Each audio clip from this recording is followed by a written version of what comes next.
বাইতুল্লাহ শেষ করে এই মরহুম যিনি তার বাড়িতে গেছে, বাড়িতে যায় তার বিবিরে বলে, এই বোন, কোনো কিছু গোপন কইর না,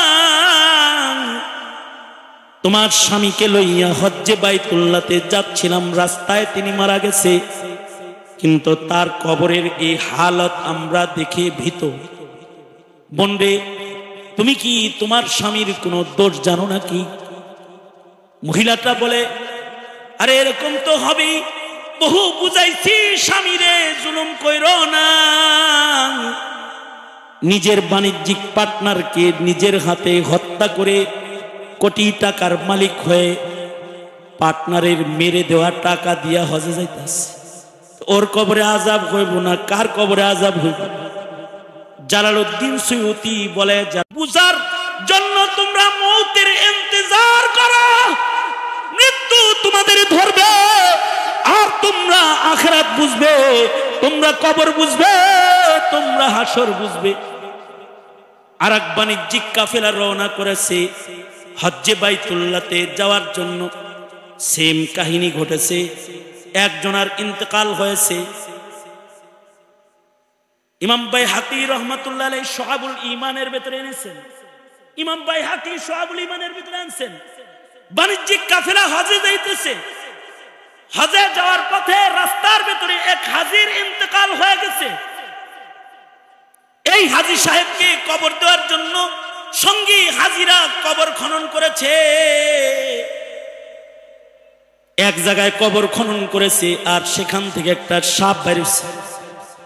ভয়ে দ্বিতীয় জায়গায় লাশ নিয়ে অন্যত্র আর একটা কবর খনন করেছে, সেখানেও কবর খনন করা শেষ। এবার লাশ নামাবে, আর দেহের সাপ একটা বাইরে, আজদাহা বাইর হয়, ওখান থেকে লাশ সরায়া অন্য কবরে নিয়ে গেছে। আর এক জায়গায় নতুন কবর খনন করে হাজী সাহেবকে কবরে নামাবে, কিন্তু কবরের ভেতরে আবার সাপ আইসা পড়ছে। বাইহাকি শরীফের রিওয়ায়াত, ইমাম বাইহাকি এনেছেন শুআবুল ঈমান। এই হাজির কাফেলা খবর পাইল পাশেই আব্দুল্লাহ ইবনে আব্বাস রাদিয়াল্লাহু আনহুমা নবীর সাহাবী আছে। সাহাবায়ে কেরামের ভিতরে সবচেয়ে বেশি যিনি কোরআন বুঝছেন আব্দুল্লাহ ইবনে আব্বাস, যার মাথায় হাত রেখে আল্লাহর রাসূল ইলমের দোয়া করেছেন, আর তিনি নবী পাকের কাছ থেকে সবচেয়ে বেশি ইলম হাসিল করেছেন। পাশের কাফেলায় আব্দুল্লাহ ইবনে আব্বাস আছে, হজের কাফেলায় হাজিরা আব্দুল্লাহ ইবনে আব্বাসের কাছে গেছে, যা বলে, আব্দুল্লাহ ইবনে আব্বাস রাইসুল মুফাসসিরিন গো, 3 জায়গায় কবর খুললাম এক মাইয়িতরে কবরে রাখার জন্য, যেই জায়গায় কবর খুঁড়ি ওই জায়গায় কবরের ভেতর থেকে সাপ বের হয়ে যায়, আজদাহা বের হয়, কই রাখবো তাকে কবরে? আব্দুল্লাহ ইবনে আব্বাস বলে, পৃথিবীর যেই জায়গায় তাকে কবরে নামাও সেখানেই এই আজদাহা হাজির হয়ে যাবে, অত চিন্তা করার দরকার নেই, কোনো কবরে নামায়া দাও। এবার হাজিরা লাশ নামানোর জন্য কবরের সামনে যায় দাঁড়াইছে, আর আজদাহাটা গর্তের ভেতরে গেছে। লাশটা কেবল নামায়া সাথী সঙ্গীরা কবর থেকে উঠছে, আজদাহার সাপটা একে পেঁচায়া ধরছে, সাপ কবরের ভিতরে পেঁচায়া ধরছে। আব্দুল্লাহ ইবনে আব্বাস বলে, অসুবিধা নেই, এমনি কবরে দাও। তার কোন বদআমলির কারণে আল্লাহ তাআলা তার উপরে নারাজ। হাজিরা কবর কমপ্লিট করে হজ্জে বাইতুল্লাহর উদ্দেশ্যে আবার রওনা করেছে। আবার ফেরত এসেছে যখন, এই হাজী সাহেবের বিবির কাছে যায় বলে, এই তোমার স্বামীর কোন দোষ গুণ কি তুমি জানো? তোমার স্বামীর কবরের ভেতরে আমরা আজদাহার সাপ দেখেছি। মহিলাটা কান্দে আর কয়, কত বলছি ব্যবসায় ধোঁকাবাজি করিস না, কত বলছি স্বামী হারাম কামাই করো না, কিন্তু আমার স্বামী খেয়ানত করনে ওয়ালা ব্যবসায়ী ছিল। তরকারি বিক্রি করত, খারাপ তরকারির উপরে ভালো তরকারি দিয়ে রাখত, কাস্টমার আসলে নিচের থেকে খারাপ তরকারিও ব্যাগে দিত, ভালোটাও ব্যাগে দিত। পানিতে ভিজায়া জিনিস ওজন বানাইতো, তারপরে বেচাকেনা করতো। এই খেয়ানতের অভ্যাসটা আমার স্বামীর ছিল। আমি বারবার বলেছি দুনিয়া কামানোর জন্য এমন খেয়ানত করবে না। স্বামী আমারে বলতো মাল কামাইতে হলে এমনি কামাইতে হয়, তাছাড়া এক বেলা খায়া থাকতে হোক। কত বলতাম এক বেলা খাবো কিন্তু ধোঁকাবাজির পয়সা খাবো না। শুনে নাই, এভাবে অর্থের মালিক হয়েছে। আজকে এই খেয়ানতের কারণেই মনে হয় তার কবরে আযাব। আব্দুল্লাহ ইবনে আব্বাস বলে খেয়ানতের কারণেই তার কবরের ভেতরে আযাব। মান আহাব্বা সুন্নতি ফাকাদ আহাব্বানি ওয়া মান আহাব্বানি কানা মাই ফিল জান্নাহ আও কামা ক্বালা আলাইহিস সালাতু ওয়াস সালাম।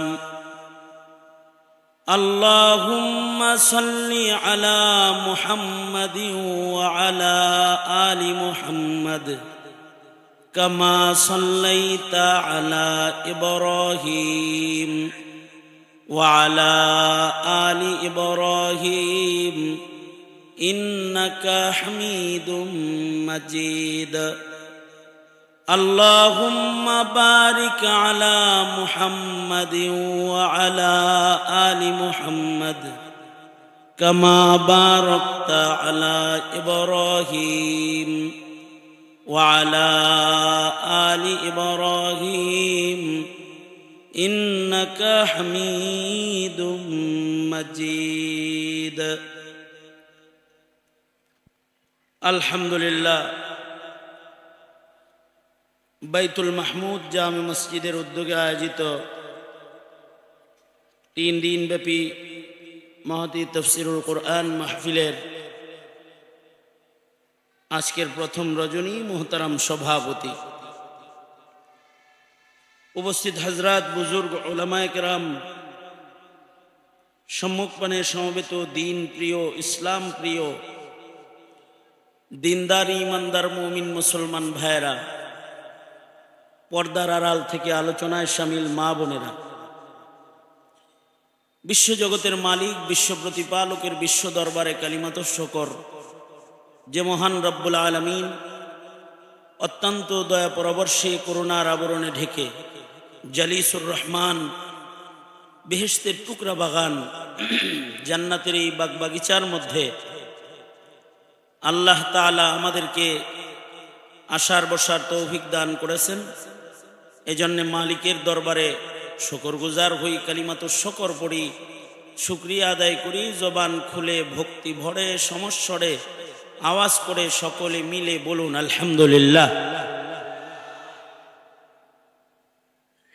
3 দিনব্যাপী মহতী সম্মেলনের আজকের প্রথম রজনী বরকতের নিয়তে আয়াত অংশ 2 জায়গা থেকে হাদিস আপনাদের সামনে পেশ করেছি। এইগুলোকে সামনে করে কিছু দিক নির্দেশনামূলক নসিহা আপনাদের সামনে উপস্থাপন করার ইরাদা রাখি। আল্লাহ তাআলা কিছু উপকারী কথা আপনাদের কানে পৌঁছানোর তৌফিক দান করেন। আপনারা দোয়া করুন, বলুন আমিন। এই পৃথিবীতে কিছু মানুষের সাথে তার পরিবারের সাথে সম্পর্ক ভালো, তারা পরিবারের হক খুব আদায় করে। সন্তানদের সুখ, সন্তানদের সুচিকিৎসা, সন্তানদের লেখাপড়া, সন্তানদের ভবিষ্যৎ জীবনের জন্য ঘর দুয়ার বাড়ি গাড়ি, এগুলোকে তারা নিশ্চিত করে। তাদের উপরে তাদের পরিবার অনেক খুশি থাকে, কিন্তু তারা এই পরিবার দেখতে গিয়ে আল্লাহর হুকুম পালন করার সুযোগও তারা পায় না। তাদের উপরে তাদের পরিবার খুশি, কিন্তু মহান আল্লাহ নারাজ। এই পৃথিবীতে কিছু মানুষ আছে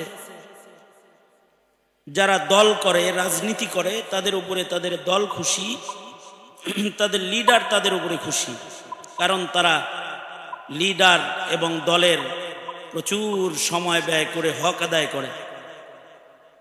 দলের জন্য ঘাম ঝরা পরিশ্রম, কখনো কখনো অর্থদান, রক্তদান, এ সকল কর্মসূচিও পালন করে। গুলিগুলি খায়, পিটনি বাটনিও খায়, জেলেও যায়, অনেক সময় দেয়, অনেক ত্যাগ তাদের দলের জন্য আছে।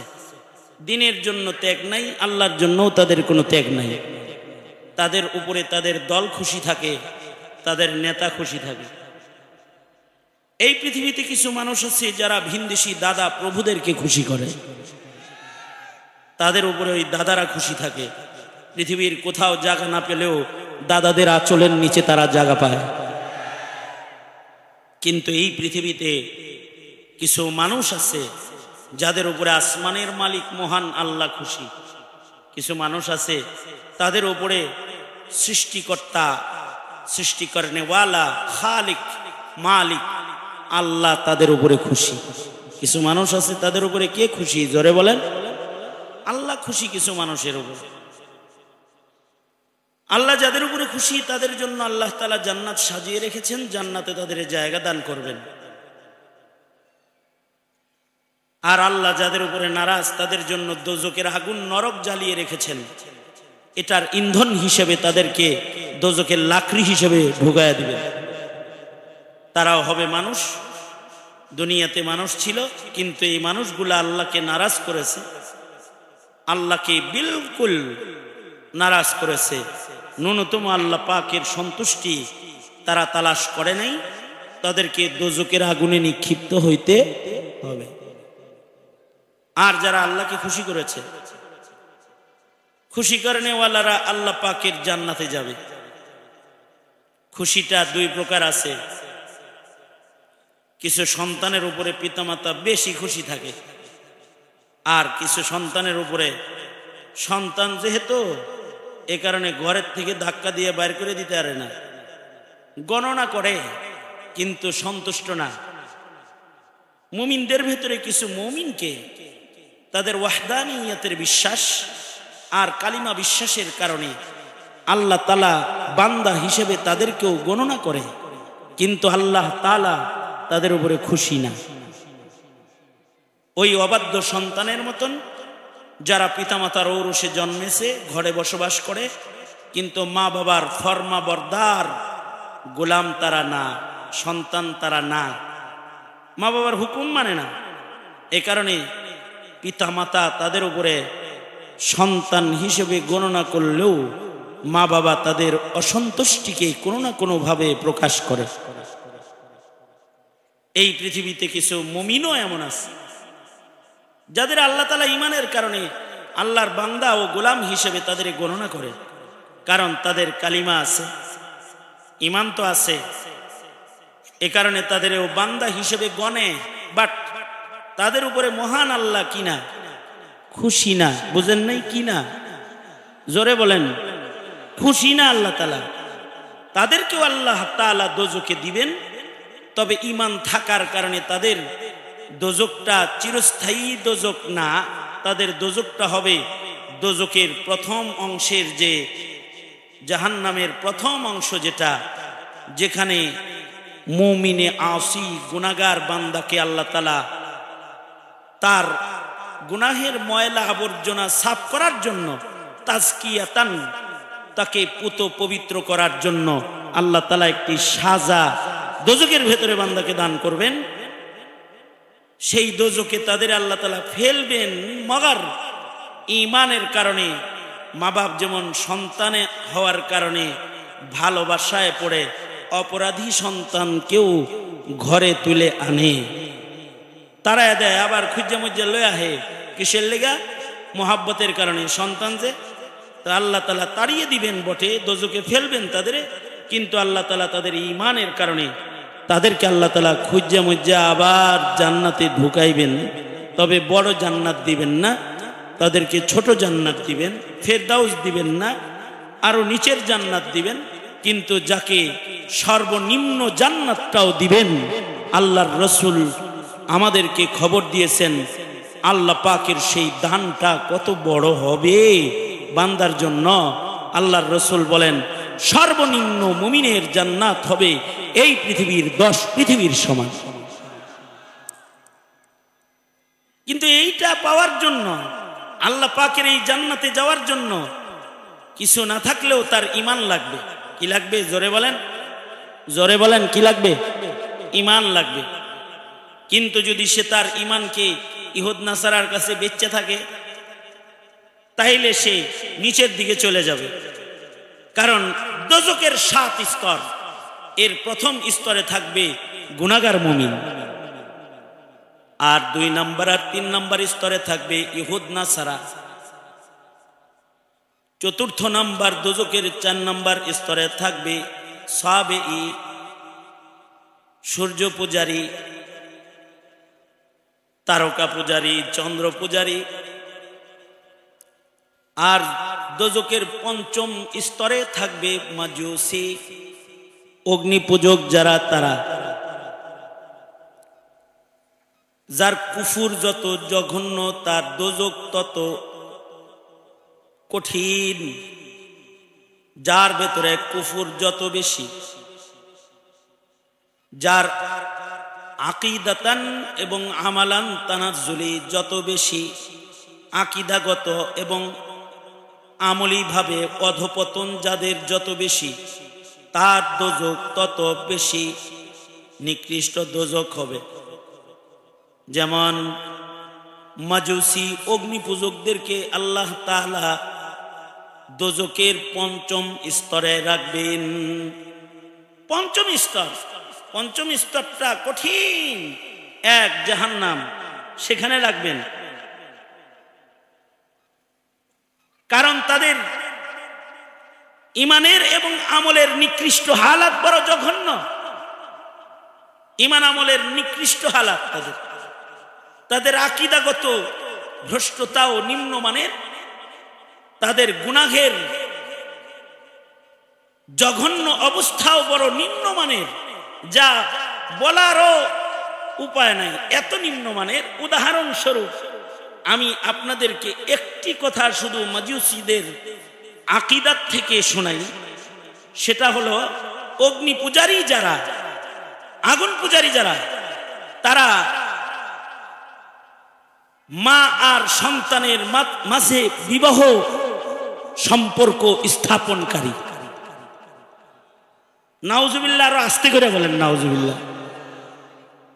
অগ্নি পূজারীরা মা সন্তানের মাঝখানে বৈবাহিক বন্ধন স্থাপনকারী নিকৃষ্ট কুফরি মতবাদ।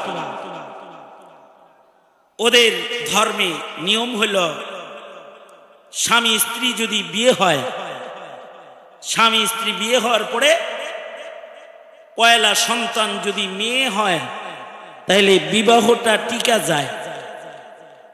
আর যদি স্বামী স্ত্রীর বিবাহের পরে যদি প্রথম সন্তান ছেলে হয় তাহলে তাদের আপনারা তো খুব ডিস্টার্ব করতেছেন, মুরব্বী মানুষ, আমার নাকের ডগায় বসে যদি এরকম করেন। দোনো হাত উপরে তোলেন, মোবাইল টুবি বাদ দে, সোজা করেন, আঙুল খুলে দেন, নাড়াচাড়া দেন, জবান খুলে আওয়াজ করে বলেন সুবহানাল্লাহ, আরো জোরে আওয়াজ করে বলেন আলহামদুলিল্লাহ। এই তুমি আর একটা ডিস্টার্ব, তোমার এখান থেকে বাইর করে দিন। জোরে আওয়াজ করে বলুন আল্লাহু আকবার, আরো জোরে করে বলুন আল্লাহু আকবার। হাত নামান, ডান হাত তোলেন তো দেখি, বাম হাতও তোলেন, বলছি বাম হাতও তুলেন। এক হাত নামাইছেন কে? তার মানে বুঝতে সমস্যা, বুঝতে সমস্যা আছে কোনো নাই। দুনো হাত নাড়াচাড়া দেন। আবার এটা আপনারা কিরকম শুনতেছেন তাই একটু চেক করলাম। জবান খুলে বলেন আলহামদুলিল্লাহ, হাত নামান, হাত নামান, আওয়াজ করে বলেন আলহামদুলিল্লাহ। এই যেমন আমার দিকে ছিলেন, কিছু কথা আমার দিকে এভাবে খেয়াল করে শুনলে অনেক দিন আপনাদের কথাগুলো স্মরণ থাকবে। কারণ বাংলাদেশে অগ্নি পূজারীদেরও আগমন ঘটেছে। শিখা, চিরন্তন শিখা অনির্বাণ বানিয়ে এদেশের মানুষকে অগ্নি পূজক বানানোর মেহনত একটি জালেম চক্র ইতিপূর্বে থেকেই করে আসছে। আগুন পূজারী যারা, তাদের আকীদা বড় জঘন্য। তাদের আকীদা হলো, তাদের পয়লা সন্তান যদি ছেলে হয় তাইলে বিয়া ভাঙ্গা যায়, আর প্রথম সন্তান যদি মেয়ে হয় তাইলে তাদের বিবাহ অটুট রয়, আর প্রথম সন্তান যদি ছেলে হয় তাইলে বিয়াটা ভাঙ্গা যায়। আমি অনেক আগে একবার এই মাহফিলে আসছিলাম, কয়েক বছর হবে। এরপরে মামুন ভাই সহ অনেকেই আমার কাছে গেছে, আমি আসি না। তার কারণ হলো রাস্তার মাঝখানে চতুর্দিকে রাস্তা, পেপু পুপু আওয়াজ, আর এই আলোচনা করা কষ্ট, মনোযোগ থাকে না। আর যাদের মনোযোগ থাকে না তাদের সামনে কথা বলে কোনো লাভ নেই। মনোযোগ ছাড়া মানুষের সামনে কথা বলে লাভ নেই। আর মোবাইল আসার পরে আমাদের ইবাদতের মনোযোগ কবর দিয়ে দিছে, আমাদের মনোযোগ নাই। ছবি তোলা এটাকে তো আমরা হালাল কাম মনে করি, এটা যে একটা নিকৃষ্ট হারাম কাম এটা আমাদের মাথায় নাই। জরুরত যতটুকুন যে রেকর্ডিং হওয়া দরকার, কি কথা হয়, যদি আবার মামলা হয় তাহলে এটারে মানে কি ওয়াজ হইছে, এখানে কি উস্কানি হইছে নাকি কিছু ভালো কথা হইছে, রেকর্ডিং দরকার আছে। কিন্তু তাই বলে ওয়াজ মাহফিলটাকে কোনো অন্য কোনো জায়গা বানানোর কোনো সুযোগ নাই। যারা আয়োজনে থাকে তারা মনে করে যে আমরা তো আয়োজনই করছি, আমাদের ওয়াজ শোনার দরকার নাই। এইটাও ঠিক না। যারা আয়োজন করে তাদেরও ওয়াজ শোনা উচিত। জিকিরের হালতে থাকবে, ডিউটি করবে যারা, আর বাকি যারা থাকবে তারাও বসে যাবে ওয়াজ শোনার জন্য। তাহলে ওয়াজ তো তাদেরও দরকার আছে, নাকি বলেন? নসিহত তাদের দরকার নেই? আছে। সব মিলে একটা সুন্দর পরিবেশ হইলে কিছু সময় কথা বললে কথাগুলো স্মরণ থাকবে বেশি। তা আমি যেটা বলতেছিলাম যে মাজুসি অগ্নিপূজক যারা দোজখের পঞ্চম স্তরে থাকবে, তাদের আকীদা হলো প্রথম বাচ্চা মেয়ে হলে বিয়ে ওকে, এটা আল্লাহ চাইছেন যে বিয়েটা ঠিকুক। আর যদি প্রথম সন্তান ছেলে হয় তাহলে ওরা মনে করে যে এই জামাই রে আল্লাহ তাআলা পছন্দ করে নাই, তাই মহিলার জন্য ইনটেক একটা নতুন জামাই আল্লাহ পাঠাইছে, সুতরাং এই বিবি তালাক হয়ে গেছে। এখন এই মহিলার নতুন বিয়ে হবে তার নিজের ঔরসে জন্মগ্রহণ করা নতুন স্বামীর সাথে। নাউজুবিল্লাহ, আরো জোরে করে বলেন নাউজুবিল্লাহ। আকীদাটা কতটা ঘৃণ্য, চরম ঘৃণ্য যে মা আর সন্তানের মাঝখানে তারা বৈবাহিক সম্পর্ক স্থাপন করে। এ কারণে এই জাতের মুশরিক যারা, তারা দোজখের পঞ্চম স্তরে থাকবে। জাহান্নামের ষষ্ঠ স্তরে থাকবে মুনাফিক মুশরিকিন যারা বহুত্ববাদ পূজারী। আপনারা বলুন, স্রষ্টা রব কয়জন? মুসলমানের আকীদা কি? কয়জন? বলেন লা ইলাহা ইল্লাল্লাহ। আওয়াজ করে বলেন লা ইলাহা ইল্লাল্লাহ। রব কয়জন? স্রষ্টা কয়জন? কুল হুয়াল্লাহু আহাদ কয়জন? একজন। কিন্তু যারা বহুত্ববাদে বিশ্বাসী যারা, তারা নিকৃষ্ট, আল্লাহর কাছে জঘন্য। এ কারণে এদেরকে আল্লাহ তাআলা জাহান্নামের ষষ্ঠ স্তরে রাখবেন। এর চেয়েও জঘন্য হলো ওই মানুষগুলা যারা চলছে মুসলিম পরিচয়ে, ইবাদত করছে, মুসলিম হিসেবে নিজেকে সমাজে প্রতিষ্ঠা করার জন্য নামাজ পড়ছে, রোজা রাখছে, পাগড়ি মাথায় দিয়া ঘুরছে, কিন্তু তাদের সম্পর্ক ইহুদির সাথে অথবা নাসারার সাথে অথবা সাবিঈর সাথে, অথবা তাদের সম্পর্ক মাজুসির সাথে, অথবা তাদের সম্পর্কের গভীরতা মুশরিকের সাথে।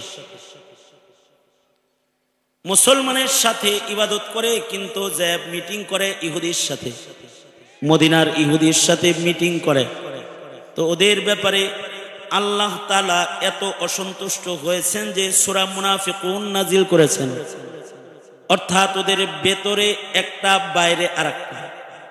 বাইরে হলো ইসলাম আর ভেতরে হলো ইহুদিয়ত। নাসরানিয়াত, বাহিরে হলো ইসলাম, কিন্তু সম্পর্ক হলো অগ্নি পূজকদের লগে, সম্পর্ক হলো মুশরিকিনে মক্কার লগে, রয়েছে রাসূলের মসজিদে, কিন্তু সম্পর্ক মক্কার কাফেরদের সাথে। খবরাখবর মক্কার কাফেরদের কাছে পাস করে। মদিনায় কি পরামর্শ হয় এটা কাফের করে জানায়। থাকে মসজিদে নববীতে রাসূলের পেছনে নামাজে দাঁড়ায় থাকে, নবীজির মজলিসে বসা থাকে, কিন্তু সম্পর্ক তাদের মুশরিকের সাথে। এরা হলো মুনাফিক। আল্লাহ তাআলা সূরা মুনাফিকুন নাজিল করে বলে, ইন্নাল মুনাফিকিনা ফিদ দারকিল আসফালি মিনান নার। আল্লাহ তাআলা বলেন, এই মুনাফিক যারা, এরা থাকবে দোজকের সর্বনিম্ন স্তরে। বুঝে থাকলে বলেন, এই নিম্ন স্তরে যারা থাকবে এরা কি অস্থায়ী না স্থায়ী? আওয়াজ করে জোরে বলেন। ইহুদি নাসারা থেকে শুরু করে মুনাফিক পর্যন্ত সব দোজকে থাকবে, অস্থায়ী না স্থায়ী? শুধুই মাত্র একটি গ্রুপ, যারা মুমিন হিসাবে ঈমানকে রক্ষা করেছে, অর্থাৎ তারা ইবাদত করে নাই, গাফলতি করে নামাজ পড়ে নাই, রোজা রাখে নাই, হজ্জে বাইতুল্লাহ করে নাই, কিন্তু কেউ কোরআনকে টার্গেট করলে তার বিরুদ্ধে দুর্বার গতিতে দাঁড়িয়ে গেছে। সে ইবাদতে খুব পাক্কা না, কাচ্চা, কিন্তু সে যদি এদেশের দ্বীনকে কেউ মিটাইয়া দিতে চেয়েছে, তখন সে দ্বীনের পক্ষে দাঁড়িয়ে গেছে। জমিনে আল্লাহর দ্বীন, আল্লাহর কোরআন, নবীজির রিসালাত, আল্লাহ পাকের ওয়াহদানিয়াত, এটার পক্ষে ছিল, একাত্মবাদের পক্ষে, খাতমে নবুয়তের পক্ষে।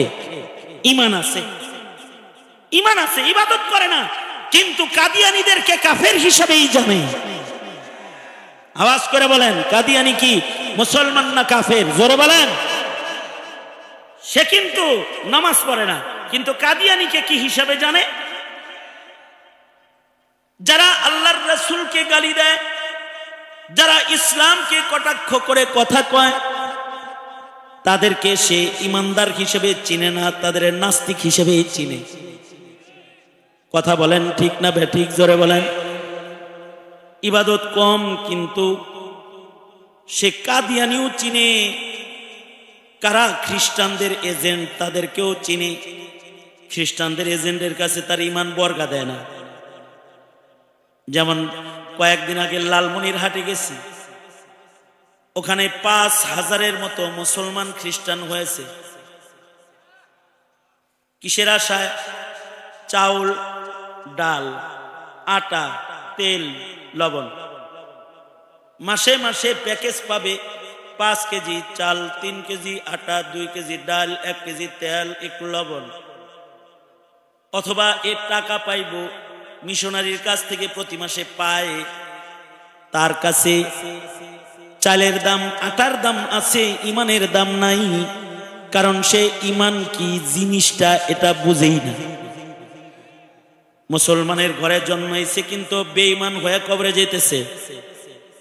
এরা চিরস্থায়ী দোজখী, কিন্তু এদেরই ডানে বামে এমন কিছু মুসলমান আছে যারা মসজিদে যায় না, ঠিক মতো নামাজ পড়ে না, কিন্তু আলেম গেলে বলে, হুজুর একটু খ্রিস্টান চিনায়া যান, আমাদের ভাইস্তা ভাতিজি, ভাতিজা ভাতিজি, ভাই বেরাদার তো খ্রিস্টান হয়ে গেল।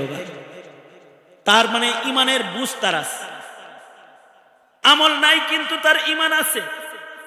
যার আমল নাই কিন্তু ইমান আছে, সে আল্লাহ পাকের উপরে ওয়াহদানিয়তের উপরে বিশ্বাস আছে, রিসালাতের উপরে ইমান আছে।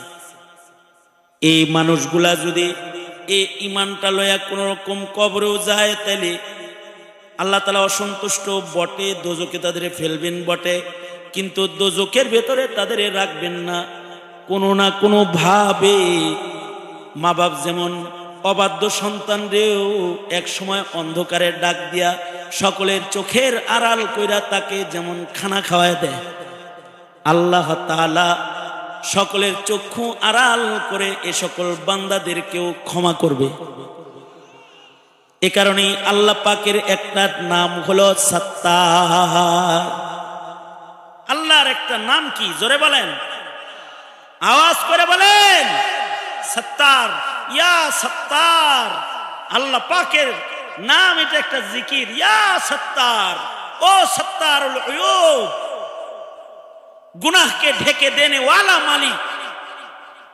তো আল্লাহ তাআলা তো মার চাইতে সন্তানকে, মা যেমন সন্তানরে বেশি ভালোবাসে, আল্লাহ তো তার বান্দারে তার চাইতে অনেক বেশি ভালোবাসে।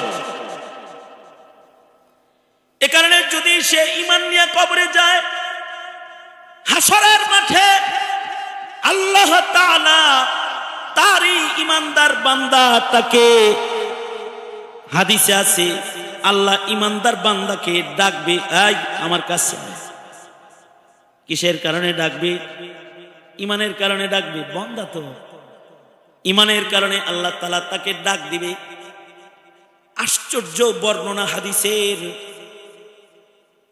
তুমি আমি বুঝি না তোমার আমার রব তোমাকে আমাকে কত ভালোবাসে। হাসরের মাঠে আল্লাহ তাআলা বান্দাকে ডাইকা কাছে নেবেন। আল্লাহ পাক নিজের কুদরতি হাত বান্দার মাথার উপরে রাখবেন, আর বান্দার কানে মুখ লাগায় আল্লাহ তাআলা বলবেন, এত গুনাহ করছিলি কেন? তুই না ঈমানদার, এত পাপ করছিলি কেরে? কেন এত পাপাচার করছিলি বান্দা? তুই না আমার উপরে বিশ্বাস রাখা একটা মুমিন, কেন গুনাহ করছিলি তুই? হাদিসে আছে বান্দা তখন চুপি চুপি আল্লাহকে বলবে, বুঝি নাই, ভুল করছি আমি আল্লাহ। আল্লাহ তাআলা বলবে, আমার একটা নাম সত্তার, ভুল যেহেতু বুঝা ফেলাইছস, যা বান্দা, আমি আমার সত্তার নাম দিয়া তোর গুনাহগুলাকে আজকে আর ঢাইকা ফেলাইলাম, আর আমি গফফার মালিক তোর জীবনের গুনাহ মাফ করে দিলাম। তোর আমল নামার গুনাহ ঢাইকা ওখানে নেক্সট সেটিং করে দিলাম। কেউ বুঝবে না তুই পাপী, যা গোপনে আমি তোরে ভালোবাসি, তোকে আমি জান্নাত দিয়ে দিলাম। কারোর কারোর সাথে হাদিস বলে এমন মুআমালাও আল্লাহ তাআলা করে ফেলবে। কখন করবেন? এইটা পাওয়ার মতো উপযুক্ত ঈমান যদি তার হয়, তার সাথে করবেন। আবার কাউকে কাউকে গুনাহের কারণে দোজখে ফেলবেন, বাট তাকে তার ঈমানি উন্নত অবস্থার কারণে, ঈমান তো সবার একরকম না। এখানে যারা আছি, মুখের চেহারার গঠনও যেমন সবার একরকম না, সবার ঈমানের গঠনও একরকম না। সবাই ঈমানের কথা বুঝেও না। কেউ ঈমানের কথা বুঝার পরে তার হালত হয় একরকম, আর কারোর ঈমান এত দুর্বল, এত বুঝানোর পরেও বলে কি জানি, হইতেও পারে, তার ঈমান আর একরকম।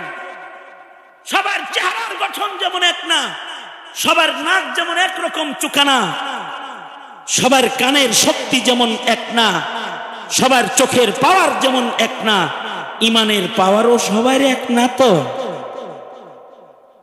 যার ঈমানের পাওয়ারটা একটু ভালো, তার সাথে আল্লাহর মুআমালা আরো আশ্চর্য হবে।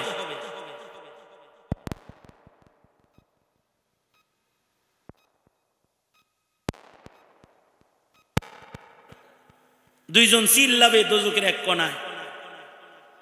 আল্লাহ তাআলা ফেরেশতাদেরকে বলবেন, ও চিল্লায় কেন? ওরা ওদেরকে আমার কাছে লইয়া আয়। দোজখ থেকে বাইর করে আল্লাহর কাছে নিয়ে আসবে। আল্লাহ তাআলা বান্দা দুইটাকে বলবে, চিৎকার করো কেন? যাও যাও দোজখে যাও, কোনো আওয়াজ করবে না, ভেতরে যায় চুপ করে থাকো, আওয়াজ করবে না। ধমকি দিয়া বান্দা দুইটাকে দোজখের দিকে যাইতে বলবে। বান্দা দুইটা যখন দোজখের দিকে যাবে, এর ভেতরে একজন দোজখের দিকে যাবে, ফিরা ফিরা আল্লাহর দিকে তাকাবে, আল্লাহ তাআলা তাকে ডেকে বলবে, যাইতে কইলাম এদিকে আয়, আমার দিকে চাস কি জন্যে? বান্দা বলবে, আল্লাহ, আলেমদের মুখে শুনছি তুমি মহান দয়ালু, দুনিয়ায় শুনছি তোমার দয়া অনেক, দোজখে যাইতে বলছো তাই যাই, কিন্তু তোমার রহমত পাওয়ার আশায় ফিরা ফিরা আবার চাই, যদি তুমি আমারে মাফ করো। আল্লাহ তাআলা বলবেন, আমার রহমতের পরে তোর যখন ঈমান আছে, যা বান্দা, আল্লাহ দুনিয়াতে নামাজ পড়তে কইছো, আদেশ করছো, আমি মানি নাই, রোজা রাখতে কইছো, তাও করি নাই, কত হুকুম তুমি দুনিয়ায় আমার উপরে করেছো, তোমার হুকুমগুলা দুনিয়াতে আমি পালন করি নাই, আজকে বিচারের দিনে আমাকে দোজখে যাওয়ার একটা হুকুম তুমি সরাসরি করছো। আল্লাহ গো, এই হুকুমটাও যদি তোমার আমি অমান্য করি, তোমার বান্দা হওয়ার দাবি তো আমি করতে পারি না, এ কারণে তোমার এই হুকুমটা পালন করে তোমার বান্দা হইবার চাই, এই কারণে দোজখে যাই। আল্লাহ তাআলা বলবেন, আমার হুকুমের প্রতি তোর সম্মান আছে, বোঝা যায়, এ কারণে যা বান্দা, তোরেও মাফ করে দিলাম, বাইর করে আনছিলাম, যা সোজা জান্নাতে পাঠায় দিলাম। এই মায়াটাও যে আল্লাহ তাআলা কারোর উপরে করবেন, যার কোয়ালিটি ইমানের ভালো হবে তার উপরে করবেন। এইটা হাসানুল হকিনো আর মুরগি চোরা শাহরিয়ারের মতো কালিওয়ালার সাথে না, এটা যার ইমানের হালতের উন্নতি আছে তার সাথে করবেন, যার ইমানটা একটু ডেভেলপ ভালো, তার সাথে আল্লাহর আচরণ আরো সুন্দর হবে। আল্লাহু আকবার কবীরা। এই কারণে আলেমরা ইমান ঠিক করতে কয়, ইমান ঠিক করো, ইমান ঠিক করো, ইমান ঠিক করো। তাবলীগ জামাতরা ইমানের কথা কয়, ইমান ঠিক করো, ইমান ঠিক করো, ইমান ঠিক করো, কারণ ইমানের হালতের উন্নতির কারণে আল্লাহর আচরণ উন্নত হবে, গুনাহগার হইলেও তার উপরে। মুসলিম শরীফের রিওয়ায়াত, মুসলিম শরীফ হলো বুখারী শরীফ যেমন আসাহুল কুতুবি বাদা কিতাবিল্লাহ, ওইরকম একদল উলামায়ে কেরাম বলেন আসাহুল কুতুবি বাদা কিতাবিল্লাহ। মুসলিম শরীফ কোরআন শরীফের পরে সবচেয়ে বিশুদ্ধতম কিতাব সহিহ মুসলিম, কেউ বলে সহিহ বুখারী। এ কারণে মুত্তাফাকুন আলাইহি, যদি কোনো রিওয়ায়াত এমন হয় যেই রিওয়ায়াতটা বুখারীতেও আছে, মুসলিমেও আছে, এই রিওয়ায়াতটা অনেক গুরুত্বপূর্ণ রিওয়ায়াতে পরিণত হয়। হযরত নবী পাক সাল্লাল্লাহু আলাইহি ওয়াসাল্লাম জাহান্নামীদের হালত বর্ণনা করছেন। মুসলিম শরীফ কিতাবুল ঈমান, কিছু মুমিনকে আল্লাহ তাআলা নারাজ, দোজখে ফেলবেন ঠিক, কিন্তু সুবহানাল্লাহ বলার লাগে রেডি হয়ে বসেন, ভালো করে একটু সুবহানাল্লাহ বলেন। দোজখে ফেলবেন ঠিক, কিন্তু দোজখে ফেলার আগে তাকে অজ্ঞান করে ফেলবেন, এক প্রকারের মওত তার উপরে দিয়ে দিবেন, অজ্ঞান করে ফেলবেন তাকে। অর্থাৎ ডাক্তার যেমন অপারেশন করার আগে রোগীর অজ্ঞান করে, ডাক্তার যেমন রোগীর পা কাটবে, হাড্ডি কাটবে, রোগীটারে অজ্ঞান করে হাড্ডি কাইটা ফেলায়, রোগী খবর নাই, রোগীর কষ্ট হয় নাই, কথা বলেন না কেন, কষ্ট হয় নাই, কিন্তু অজ্ঞান করে কাটছে, রোগী টের পায় নাই। ডাক্তার যেমন ভাঙ্গা হাড্ডি স্ক্রু লাগাইছে, নাট বল্টু লাগাইছে, রোগীর খবর নাই, অজ্ঞান করে তারপরে তার হাতে নাট বল্টু স্থাপন করেছে, অজ্ঞান করে তার দেহের থেকে তার পা কাইটা আলাদা করে ফেলেছে, অজ্ঞান করে বুক ফাইরা ওপেন হার্ট সার্জারি করেছে, অন্য জায়গার রক কাইটা আইনা হার্টের ভিতরে জোড়া লাগাইছে, এক জায়গার চামড়া কেটে আর এক জায়গায় লাগায় প্লাস্টিক সার্জারির প্রস্তুতি নিয়েছে। এই যে এত কিছু বান্দার দেহের উপরে করছে ডাক্তার, বান্দারে সুস্থ করার জন্য। রোগীর কোনো খবর নাই, অজ্ঞান করে করছে। রোগী অপারেশনের সময় টের পায় নাই। অপারেশন শেষে যখন তাকে সাধারণ বেডে দিয়েছে, এক সময় তার হুঁশ এসেছে, থিয়েটার থেকে তাকে বের করেছে, এবার তার হুঁশ এসেছে। হুঁশ আসার পরে সে দেখে তার একটা পা নাই, সে দেখে তার গায়ের এই জায়গায় চামড়া নাই। হায় রে, কি কিয়ামত আমার উপর দিয়ে হয়েছে। সে দেখে তার বুকটা পুরা নাভি পর্যন্ত কেটে দ্বিখণ্ডিত করা হয়েছে। সে দেখতে পায় তার দেহের অঙ্গ কেটে তার দেহ থেকে বিচ্ছিন্ন করা হয়েছে।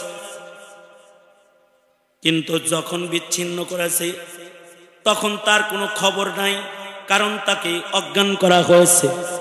মুসলিম শরীফে আল্লাহর রাসূল বর্ণনা করেছেন, মুসলিম শরীফের রিওয়ায়াত কিতাবুল ঈমান, আল্লাহর রাসূল বলেন, আল্লাহর কিছু প্রিয় মুমিন গুনাহ করছে, কিন্তু তাদের এমন কিছু গুণ আছে যে গুণের কারণে মহান আল্লাহ তাদের পছন্দ করে।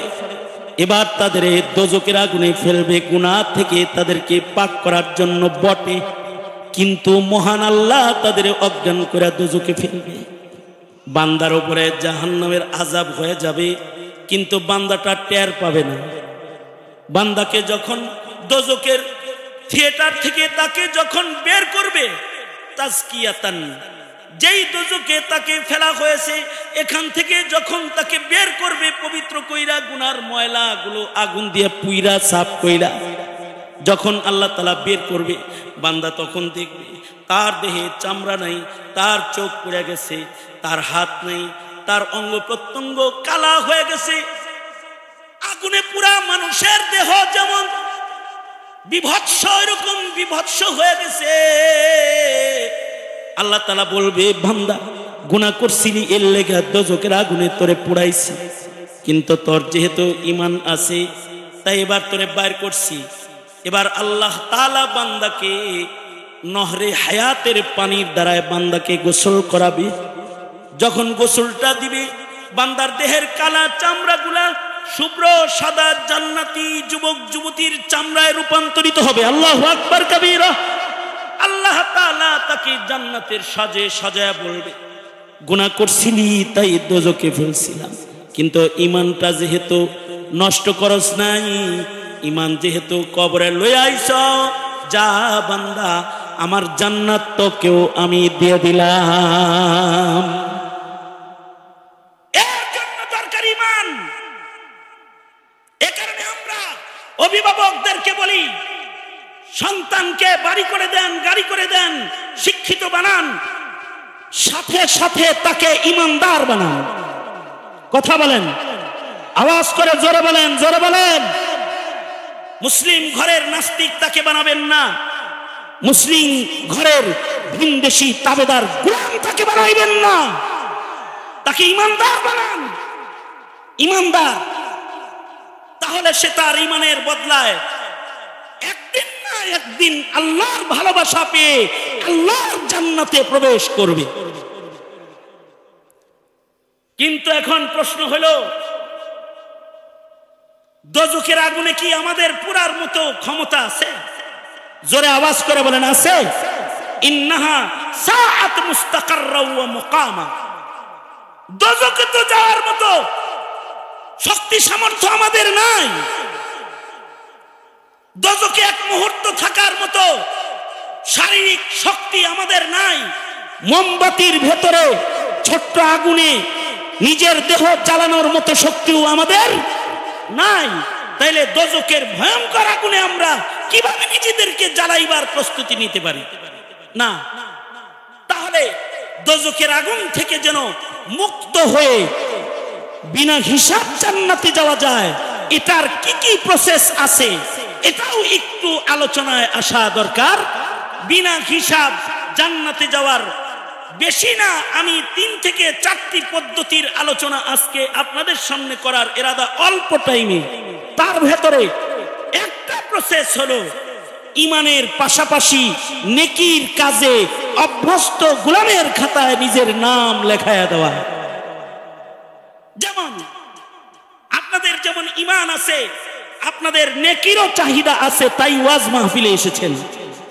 ওয়াজ মাহফিলে কি টাকা পাইবেন এর লেগে আইছেন?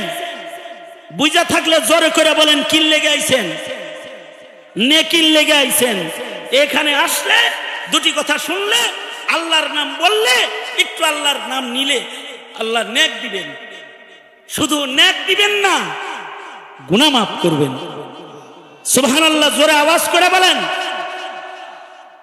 এখানে যারা ঢুকেছেন তাদেরকে আল্লাহ কেমন মাফ করবেন? যদি খালি তওবা করতে পারেন এখানে, তাহলে পেছনের সব গুনাহ মাফ করে দিবেন। শুধু মাফ করবেন না, গুনাহকে নেকির দ্বারায় পাল্টায় আমল নামায় উঠায়া দিবেন। কারণ এই উম্মতকে আল্লাহ তাআলা আশ্চর্য 2টা জিনিস দান করেছেন। কটি জিনিস? এই উম্মতকে আজব 2টা জিনিস দান করেছেন। হাসানুল বসরি বলেন, উম্মতে মুহাম্মাদীকে আল্লাহ তাআলা আশ্চর্য 2টি জিনিস দান করেছেন। তার ভেতরে একটা আশ্চর্য জিনিসের নাম হলো নিয়ত। একটা আশ্চর্য জিনিসের নাম কি? জোরে বলেন, নিয়ত। আমার এত সময়ের আলোচনা শোনার পরে কেউ যদি এই নিয়ত করেন এখন যে হুজুর পেছনের জীবনের বহু রাত বহু দিন আমি বরবাদ করেছি, আজ থেকে আমার নিয়ত হলো আমার আর 1 ওয়াক্ত নামাজ কাজা হবে না, আমার নিয়ত হলো আমি কোরআন পড়া শিখে ছাড়ব, আমার নিয়ত হলো আমাকে আল্লাহ মাল দিয়েছে আমি আল্লাহর ঘরে যাব।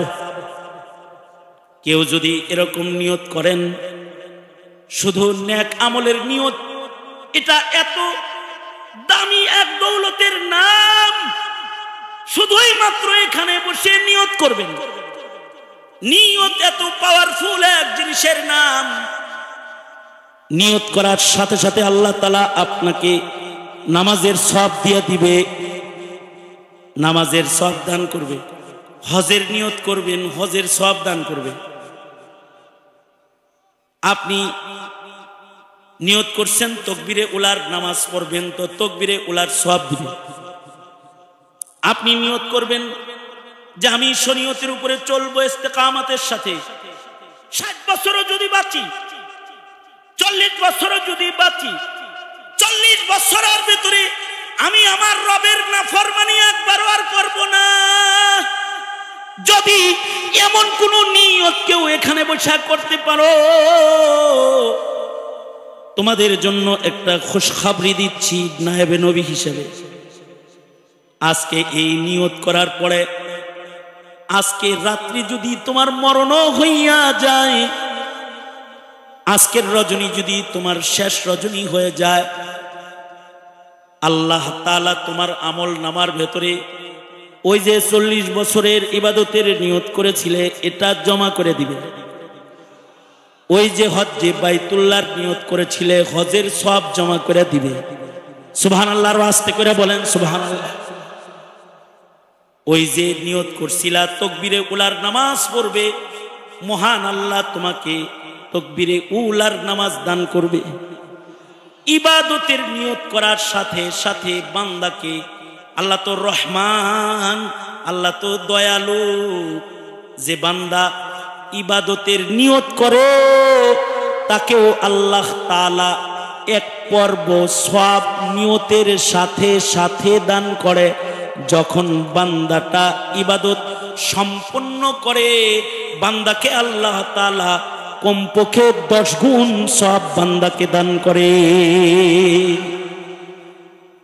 তাইলে বলেন তো নিয়তটা কি ছোটখাটো জিনিস না আজব জিনিস? আজব জিনিস নিয়ত। অস্তিত্ববিহীন বস্তুকে অস্তিত্ব প্রদান করে।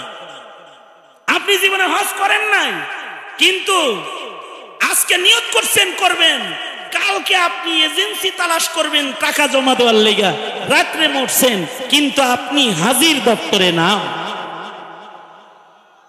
এটা হলো নিয়ত।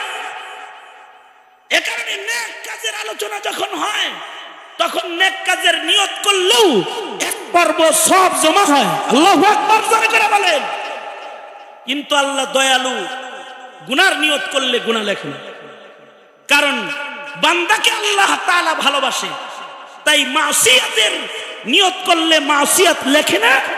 এ কারণে হাসানুল বসরি বলেন, এই উম্মতকে আশ্চর্য দান আল্লাহ পাকের পক্ষ থেকে দুইটি, একটা হলো নিয়ত, আর আশ্চর্য আর একটা দান হলো তওবা, ইস্তিগফার। তওবা, উম্মতের কেউ যদি তওবা করে, আজকে এখানে যারা বসছেন তারা যদি খালি তওবা করেন কেউ, যে আমি আমার পেছনের অপরাধের জন্য অনুতপ্ত, আমি আর অপরাধ করব না, তওবা করার সাথে সাথে যা গুনাহ করছিলেন এগুলো আমলনামার থেকে খালি মুছে না, সুবহানাল্লাহ আওয়াজ করে বইলেন, আগেই না আমি বইলা লই, শুধু আমলনামার থেকে মুছে না, আল্লাহ তাআলা যেই ফেরেশতা গুনাহগুলো লিখেছে তাদের ব্রেন থেকে, তাদের স্মরণ শক্তি থেকেও এইগুলোকে আল্লাহ তাআলা মাইনাস করে দেয়। আল্লাহু আকবার কাবীর। বান্দাটারে এমন বানায় কায়াউমিন ওয়ালাদাতহু উম্মুহু, কেমন যেন তার মা কেবল তাকে প্রসব করেছে। সুতরাং এই 3 দিন ব্যাপী তাফসীর মাহফিল আপনার নেক আমলের নিয়ত করার জায়গা। এই 3 দিন ব্যাপী তাফসীর মাহফিল আপনার জীবনের গুনাহ থেকে তওবা করার জায়গা। এই 3 দিন ব্যাপী তাফসীর মাহফিল আপনার নেকির ওয়াদা করার জায়গা। মনে রাখবেন একটা কথা, কেউ যদি নেকি করে, নেকির পুরস্কার দুনিয়ায় আল্লাহ তাকে দান করে, কবর থেকে আল্লাহ তাআলা এর বড় পুরস্কার দেওয়া শুরু করে। আর যদি দুনিয়াতে কেউ অন্যায় করে, তার শাস্তি আল্লাহ তাআলা মরার আগেই দুনিয়ায় তারে দান করে। দুনিয়াতেই কেউ অন্যায় করলে তারে সাজা দান করে। আর কেউ যদি দুনিয়াতে ভালো কাজের নিয়ত করে, আল্লাহ তাআলা দুনিয়াতেও তারে ভালো কাজ করায়, কবরেও তারে আল্লাহ তাআলা ভালো কাজ করায়। হিলিয়াতুল আউলিয়া কিতাবের ভেতরে এসেছে, সাবেতে বুনানি রহমাতুল্লাহ আলাইহি এক বুজুর্গের নাম, যিনি মালিক ইবনে দিনার রহমাতুল্লাহ আলাইহির সমসাময়িক যুগের বুজুর্গ ছিলেন। মালিক ইবনে দিনারের সমসাময়িক যুগের বুজুর্গ ছিলেন সাবেতে বুনানি রহমাতুল্লাহ আলাইহি। উনি ইন্তেকালের আগে সব সময় দোয়া করতেন, আল্লাহ দুনিয়াতে তো রাতের নামাজ আমারে পড়াইবা, আমার তাহাজ্জুদ পড়া মজা মিটে না, দুনিয়ায় তো অনেক ঝামেলা আছে, কবরে তো কোনো ঝামেলা নাই, আল্লাহ আমার নফল নামাজের মজাটা মিটানোর জন্য তুমি কবর জগতে আমারে সুযোগ দিও। আমি ইসরাফিলের বাঁশি পর্যন্ত বরজখে নফল ইবাদত নামাজ পড়তে চাই। আল্লাহু আকবার জোরে করে বলেন। আমরা ফরজ নামাজ পড়ার নিয়ত করি না, আর উনি দোয়া করতেন কি, আল্লাহ আমার নামাজ পড়া তৃপ্তি মিটে না। সাহাবায়ে কেরাম এত নামাজ পড়তেন, কুরআন বলে ফি উজুহিহিম মিন আসারিস সুজুদ, তাদের চেহারার ভেতরে সেজদার দাগ। আমি এক মাহফিলে গেছি, এক লোক আমার সাথে দেখা করছে, কয় হুজুর আজকে প্রায় 10 বছর পরে বাইরেছে, মানে হে বিএমপি করত, বিএমপি করত, জ্বালা যন্ত্রণায় ডুব দিয়েছিল কত বছর, মাত্র 10 বছর। তারপরে বলতেছে হুজুর দেখেন দেখেন, এই গাড়ির ভিতরে গুলি, মাথার ভিতরে গুলি, এই দেখেন কোপের দাগ, এই দেহের ভিতরে এই জায়গায় যে চাইনিজ কুড়ালের কোপের দাগ। হুজুর দোয়া করেন। কি দোয়া করুন? হের ভাব হলো প্রতিশোধ নেওয়ার দোয়া করেন হুজুর। এর ভাবটা এই। আমি বললাম আমি দোয়া করি তোমার জন্য।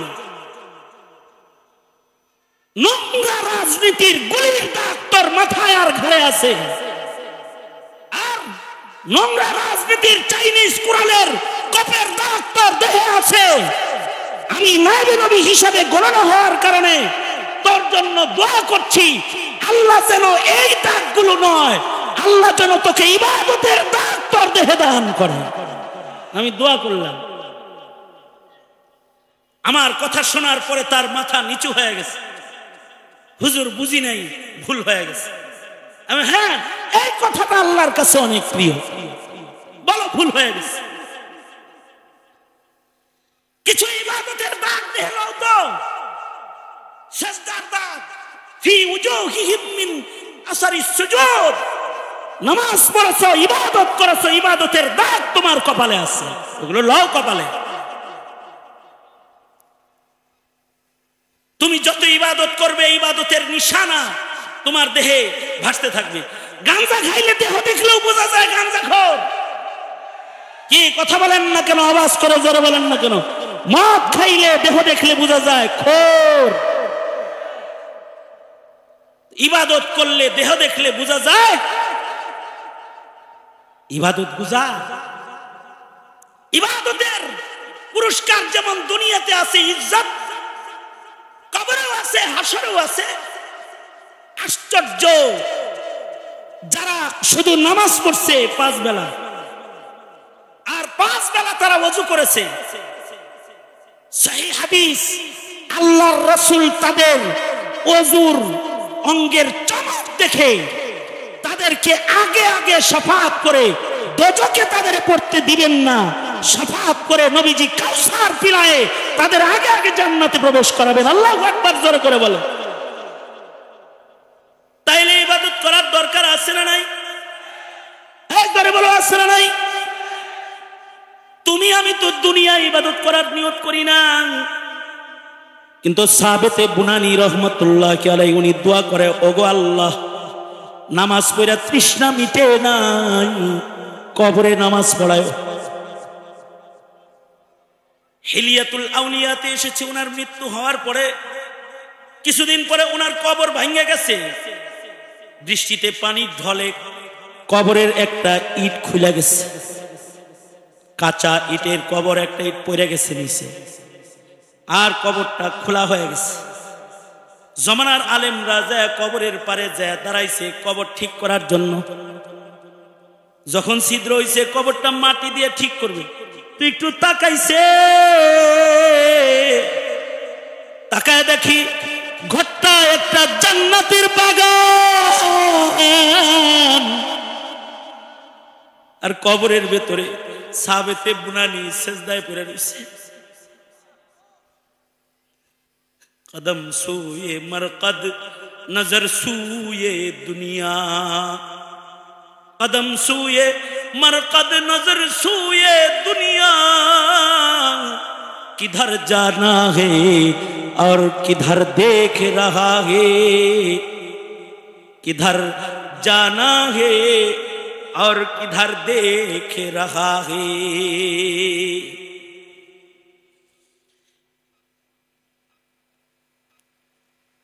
জালালউদ্দিন সুয়ুতি রহমাতুল্লাহি আলাইহির কিতাব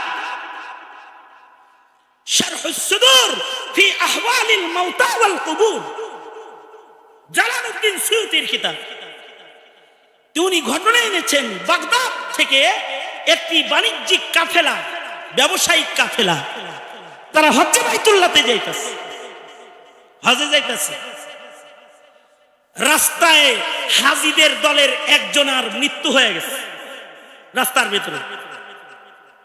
আজকে মাহফিলের প্রথম দিন, যুবকরা আমাকে বলছে তাড়াতাড়ি শেষ করতে, কিন্তু আপনারা যারা বসে আছেন, আমি আপনাদেরকে তাড়াতাড়ি আখিরি মুনাজাতের দিকে নিয়ে যেতে চাইতেছি, কারণ আরো 2 দিন আপনারা বয়ান শুনবেন।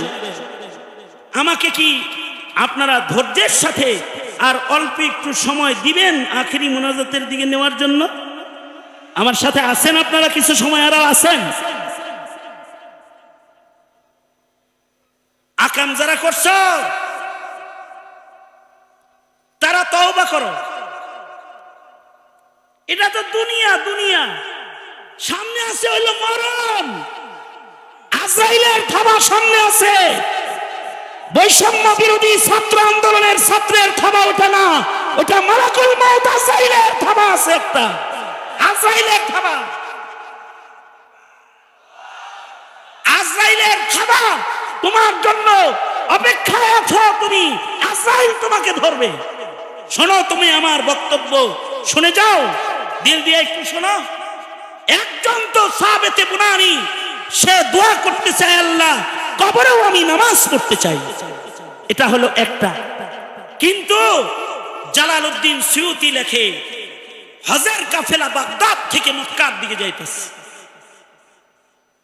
রাস্তায় মাঝখানে যে হাজীদের একজনের ইন্তেকাল হয়ে গেল, মইরা গেছে হাজী সাহেব, তাকে রাস্তায় দাফন করে এবার তারা চলে যাবে। দাফন করার মতো সরো সামান তাদের কাছে নাই। জালালউদ্দিন সুয়ুতি লেখে পাশে একটা মহল্লা আছে, মহল্লার বাড়িতে গেছে একটা কোদাল আনতে। কবর খুঁড়তে কোদাল লাগবে না? হ্যাঁ, স্যার হয়েছেন কে মিয়া? কবর খুঁড়তে কি লাগবে জোরে বলেন? কবর খনন করতে কোদাল লাগবে, তো কোদাল চাইতে মহল্লায় গেছে। যা দেখে এক মহিলা বাড়ির উঠানে কোদাল দিয়া ময়লা পরিষ্কার করে। যা বলে, বোন রে, আমরা বাইতুল্লাহর মুসাফির হাজীদের কাফেলা, আমাদের একজন সাথী হাজী মরে গেছে, ইন্তেকাল করেছে, তোমার এই কোদালটা কি আমাদের একটু দিবা? আমরা একটা কবর খনন করব, লাশ দাফন করব, হাজির লাশ। মহিলা বলে, দিতে পারি, শর্ত আছে, কোদালটা বাড়ি আইন আবার দিয়ে যেতে হবে। ওই মরুভূমিতে যায় আমি কোদাল আনতে পারবো না, কাজ শেষ হয়ে গেলে আমার কোদালটা আমার বাড়ি দিয়ে যেতে হবে। কিন্তু আল্লাহর কাম আল্লাহ করে, কোদালটা আনছি, কোদাল দিয়া কবর খনন করেছে, লাশ কবরে নামাইছে। কিন্তু লাশ রাইখা যখন মানুষগুলা উপরে উঠে আসতেছে, ভুলে কোদালটাই কবরের ভিতরে রয়ে গেছে। কোদালের কথা স্মরণ নাই, ভুলে গেছে। উপরে উঠেছে, ওঠার পরে এবার কোদাল খুঁজা পায় না, কয় কোদাল কই? কয় এটাকে তো কবরে নামাইছিলি মাটি ঠিক করার জন্য, এটা মনে হয় ভিতরেই রয়ে গেছে। তাহলে একটা কাজ করো, কবরটাকে একটু বাঁশগুলা একটু সরাও, কাঠগুলা সরাও, ইটগুলা সরাও, কবর থেকে কোদালটা বাইর করো, মহিলার কাছে ফেরত দেওয়ার ওয়াদা। জালালউদ্দিন সুয়ুতি তাফসীরে জালালাইন যিনি লিখেছেন, জালালউদ্দিন সুয়ুতি, উনি লেখেন এই কবর থেকে কোদাল উঠানোর জন্য কাঁচা ইটগুলা যখন সরাইছে, সরানোর পরে নিচের দিকে নজর করে তাকায় দেখে এই মাইয়িতের কবরের মাটি তারে চাপ দিয়া ধরছে,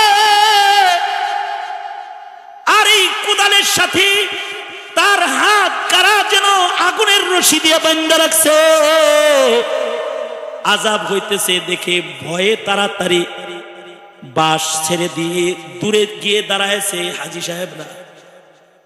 না না, কোদাল তো উঠানো যাবে না, এখানে তো আযাব হইতাছে। কবরটাকে কমপ্লিট করে হাজিরা চলে যাচ্ছে। যাওয়ার সময় পরামর্শ করে সব হাজি মিলা ওই মহিলার বাড়িতে গেছে, যা বলে, বোন রে, তোমার কোদালটা ফেরত দেওয়ার ওয়াদা করেছিলাম, ভুলে ওইটা কবরের ভেতরে রয়ে গেছে, কোনো কারণে ওইটাকে আমরা তুলতে পারছি না, তার 4 গুণ মূল্য 5 গুণ মূল্য তোমাকে আমরা হাদিয়া দিয়ে যেতে চাই, আমাদের মাফ করে দিবা। মহিলাও ওজোর বুঝতে পেরেছে, টাকা দিয়া চলে গেছে।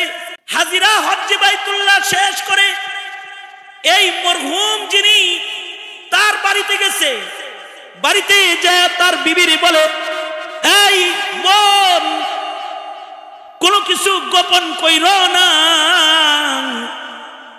তোমার স্বামীকে লইয়া হজ্জে বাইতুল্লাহতে যাচ্ছিলাম, রাস্তায় তিনি মারা গেছে, কিন্তু তার কবরের এই হালত আমরা দেখে ভীত। বোনরে, তুমি কি তোমার স্বামীর কোনো দোষ জানো নাকি? মহিলাটা বলে, আরে এরকম তো হবেই, বহু বুঝাইছি স্বামীরে জুলুম কইরো না। নিজের বাণিজ্যিক পার্টনারকে নিজের হাতে হত্যা করে কোটি টাকার মালিক হয়ে পার্টনারের মেরে দেওয়া টাকা দিয়া হজে যাইতেছে। ওর কবরে আযাব হইব না, কার কবরে আযাব হইব? জালালউদ্দিন সুয়ুতি বলে, বুঝার জন্য তোমরা মৌতের ইন্তজার করো, মৃত্যু তোমাদের ধরবে, আর তোমরা আখিরাত বুঝবে, তোমরা কবর বুঝবে, তোমরা হাসর বুঝবে। আর এক বাণিজ্যিক কাফেলা রওনা করেছে হজ্জে বাইতুল্লাহতে যাওয়ার জন্য। সেম কাহিনী ঘটেছে, একজনের ইন্তেকাল হয়েছে। ইমাম বাইহাকি রহমাতুল্লাহ আলাইহি শুআবুল ঈমানের ভিতরে এনেছেন, ইমাম বাইহাকি শুআবুল ঈমানের ভিতরে আনছেন, বাণিজ্যিক কাফেলা হজে যাইতেছে, হজে যাওয়ার পথে রাস্তার ভিতরে এক হাজির ইন্তেকাল হয়ে গেছে। এই হাজী সাহেবকে কবর দেওয়ার জন্য সঙ্গী হাজিরা কবর খনন করেছে। এক জায়গায় কবর খনন করেছে, আর সেখান থেকে একটা সাপ বেরিয়েছে।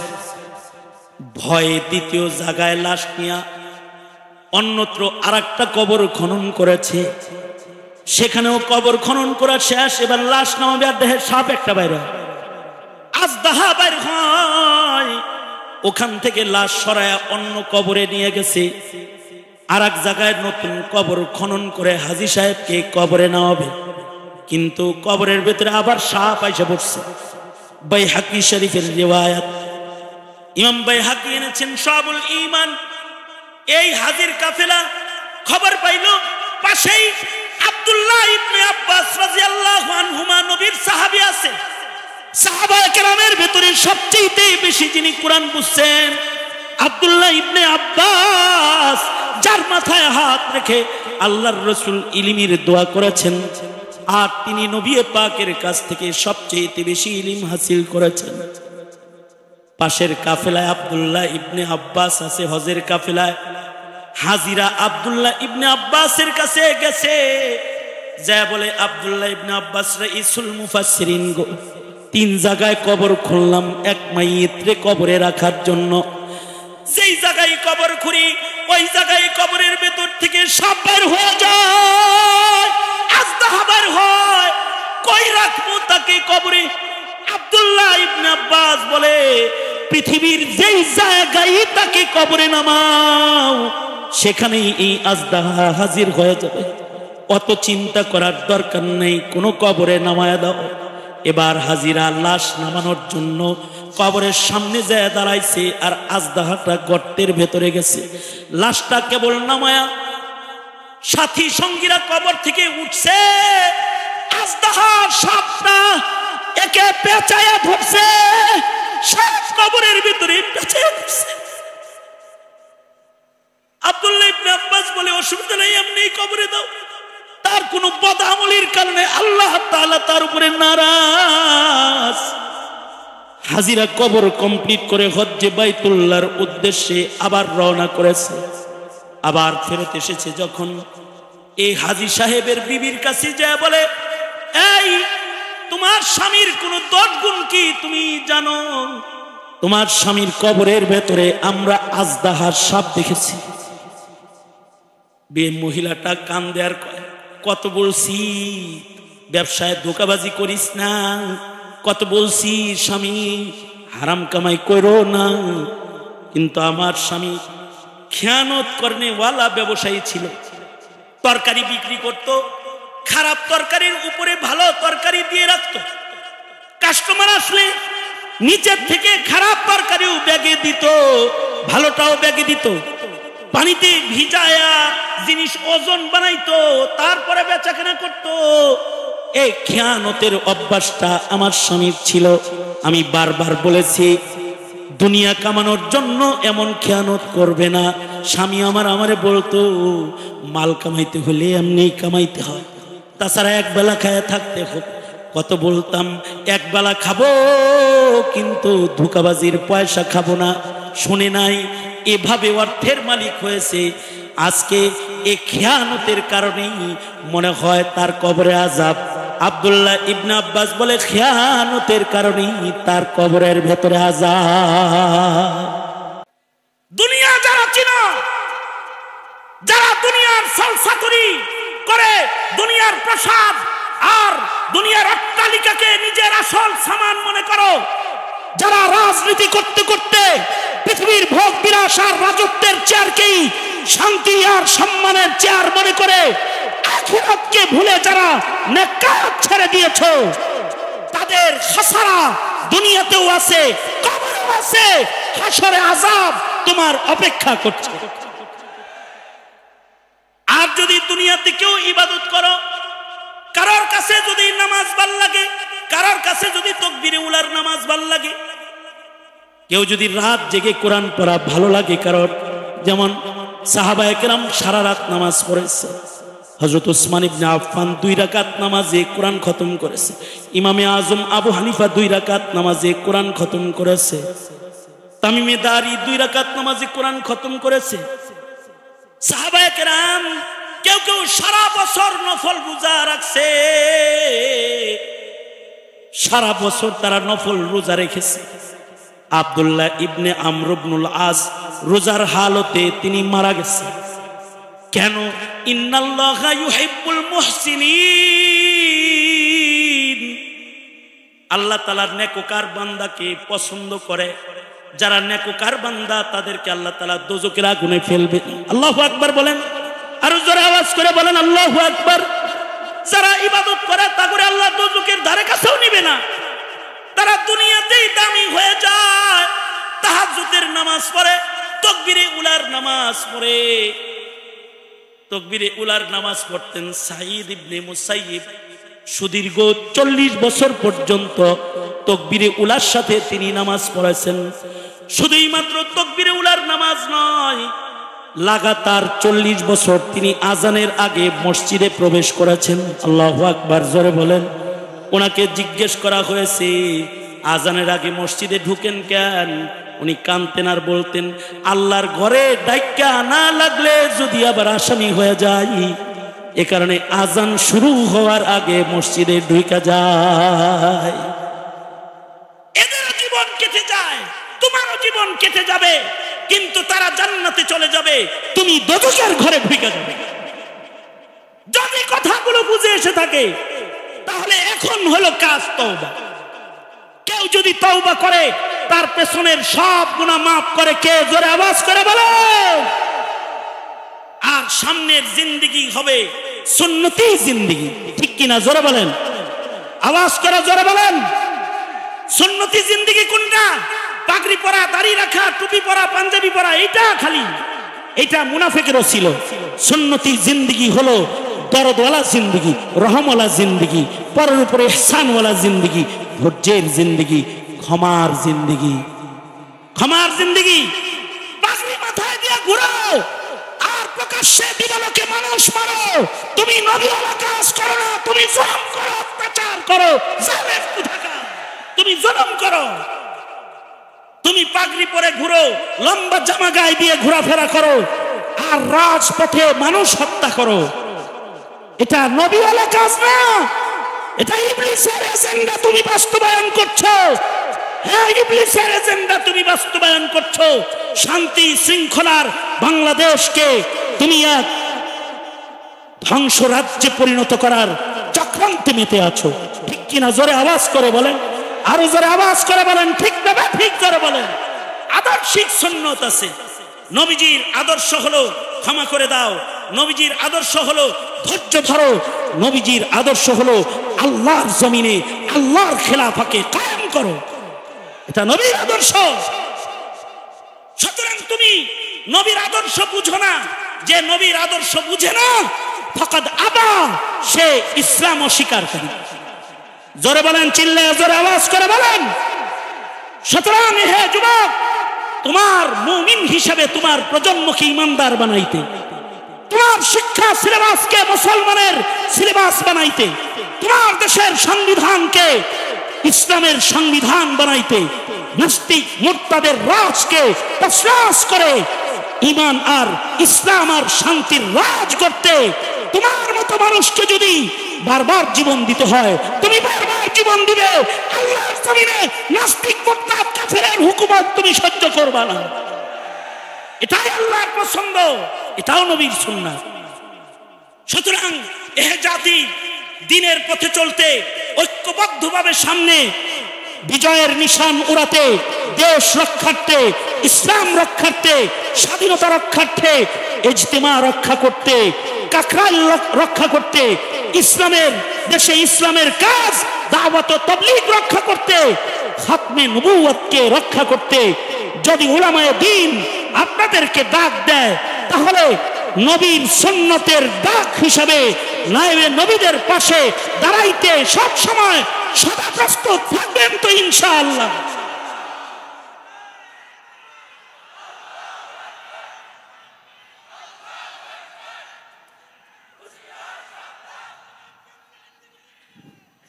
আজকে মাহফিলের প্রথম দিনে আমি শক্ত করে কিছুই বলতে চাই না। 3 দিন প্রোগ্রাম হবে, তাই আমি আমার কথাকে অনেক সফট কর্নার থেকে বুঝাইবার চেষ্টা করেছি। চেষ্টা করার দায়িত্ব আমার, আর বুঝ গ্রহণ করার দায়িত্ব আপনার। যদি বুঝে থাকেন তাহলে আলেম উলামা যেখানে আপনারা আছেন, আলেম উলামা যেখানে, নবীর সুন্নত যেখানে, কোরআন সুন্নাহ যেখানে, কোরআন সুন্নাহ নাই যেখানে, জুলুম আছে যেখানে, ইনসাফ আছে যেখানে, আদালত আর ইনসাফের রাজ করতে সদা প্রস্তুত এক মর্দে মুজাহিদের হায়াত হোক, তোমরা নতুন প্রজন্মের যুবকদের হায়াত, আর ইবাদতের রাজ করতে এদেশের বয়োবৃদ্ধদের বাকি হায়াত হোক, নামাজ, জিকির, তিলাওয়াত ও সাদাকা খায়রাতের হায়াত, আর এদেশের প্রজন্মের হায়াত হোক সাচ্চা পাক্কা একজন ইমানদারের হায়াত। আল্লাহ কবুল করো ইনশাআল্লাহ। বলেন রাজি তো ইনশাআল্লাহ? তওবা করিতেছি ইনশাআল্লাহ, তওবা করছি। হাত তোলেন, বলেন ইয়া আল্লাহ তওবা করিতেছি, আর কোনদিন গুনাহ করব না। ইয়া আল্লাহ আর নামাজ কাজা করব না। ইয়া আল্লাহ কারোর উপরে জুলুম করব না। ইয়া আল্লাহ মিথ্যা বলবো না, গীবত করব না, চগলখুরি করব না, হারাম খাইব না, হারাম পথে চলবো না ইনশাআল্লাহ। চিল্লায়া বলেন।